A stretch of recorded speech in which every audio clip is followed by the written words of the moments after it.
सार्वत्रिक निवडणूक 2025च्या पंचायत समितीतील एकूण 16 ध्येय जागांमधून अनुसूचित जाती 1 व अनुसूचित जमातीकरिता 3 आरक्षित झालेल्या एकूण 4 जागा वगळल्यानंतर वरील 12 निर्वाचक गणातून नागरिकांच्या मागासवर्ग प्रवर्गाकरिता 4 जागा आरक्षित ठेवण्यात आल्या असून नागरिकांच्या मागासवर्ग प्रवर्गासाठी पुढील नमूद निवारचक गण सोडतीद्वारे निश्चित करण्यात आले असून त्याविषयीची तहसील कार्यालय निफाड पंचायत समिती सार्वत्रिक निवडणूक 2025 चे निर्वाचक गण आरक्षण सोडत 13 ऑक्टोबर रोजी निफाडच्या तहसील कार्यालय येथील नवीन प्रशासकीय इमारतच्या मध्यवर्ती सभागृहात पार पडली आहे। यावेळी निफाड तालुक्यातील ग्रामस्थांच्या उपस्थितांसमोर 12 गणांच्या सारख्या आकाराच्या चिठ्ठ्या तयार करून निवारचक गणांचे नावांचे वाचन करून त्या चिठ्ठ्या तपासून मोजून चिठ्ठ्यांच्या घड्या करून उपस्थितांना दाखवून त्या बरणीत ठेवून लहान मुलांच्या हातून चिठ्ठी काढून सदर पंचायत समितीतील 16 प्रवर्गाच्या जागा या निश्चित करण्यात आल्या असून त्या जागांवर काही हरकती असल्यास दिनांक 17 नोव्हेंबर 2025 पर्यंत निश्चित करण्यात आलेल्या प्रवर्गातील जागांच्या हरकतीचा अर्ज करू शकता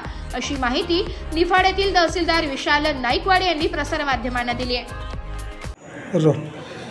निफाड पंचायत समितीच्या 16 निर्वाचक गणांसाठी आज तहसील कार्यालय निफाड येथील मध्यवर्ती प्रशासकीय इमारतीमध्ये आपल्या उपविभागाचे प्रांताधिकारी तथा या सोडतीसाठी जे नियंत्रण व निरीक्षण अधिकारी नेमलेले आहेत ते माननीय डॉक्टर शशिकांत मंगरुळे सर आणि स्वतः मी, त्याचप्रमाणे आमचे निवासी नायब तहसीलदार राहुल मुळीक यांच्या उपस्थितीमध्ये सर्व 16 गणांसाठी या ठिकाणी आरक्षण सोडतीचा कार्यक्रम त्या ठिकाणी पार पडलेला आहे। निफाड तालुक्यातील जे 16 गण आहेत त्याच्यामध्ये अनुसूचित जातीय प्रवर्गासाठी 1 आहे, अनुसूचित जमातीय प्रवर्गासाठी 3 गण आहेत राखीव आणि नागरिकांचा मागास प्रवर्गासाठी 4 गण त्या ठिकाणी राखीव आहेत आणि सर्वसाधारणसाठी त्या ठिकाणी 8 गण हे राखीव आहेत। आरक्षणची सोडत जी आहे ते त्या ठिकाणी चिठ्ठ्या काढून पार पडलेली आहे आणि याच्यावर जर कोणाला नागरिकांना जर हरकती घ्यायच्या असतील तर त्यासाठी 17 तारखेपर्यंत